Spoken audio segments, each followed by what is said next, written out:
झाल्या ग गोण्या भरून? 80 झाले की. पहिलं पोत्याच्या ह्याच्यात भरायचं, आता काय असल्या ह्याच्यात भरताय गोण्यांच्यात? कोण महाग झाली. कितीला? 35 रुपयाला झाली आता. हा का? आता तेवढा बाजार तरी आहे का?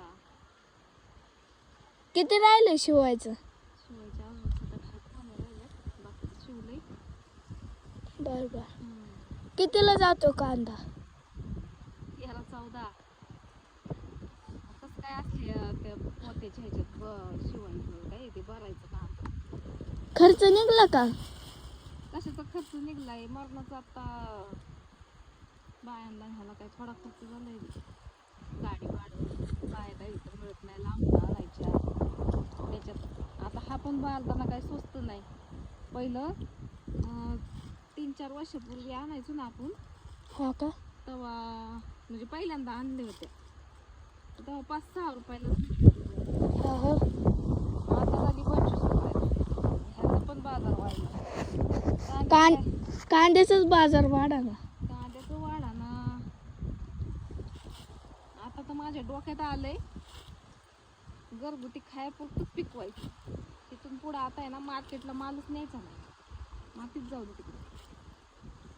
जगाचा विचार करून आपलं पार वाटोळं व्हायची बारी आली शेतकऱ्यांना. पण आपला काय कोणी विचार करीत नाही. आपण तरी का करायचा जगाचा विचार? फक्त 1 वर्ष नाही ना मार्केटला माल नेला, व्यापारी हिथं येतील म्हणून तेवढ्या किमतीत माल घ्यायला.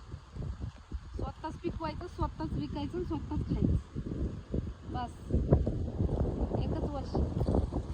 आता गॅसच बघितलं ना, 4 दिवस मिळाला तर लोकांना अख्खा पूर्ण महाराष्ट्र नुसता आता येडा झालाय. तसं फक्त पोटाला अन्न नको मिळू दे, माणसाला माणूस खाते, कमी नाही करायचं.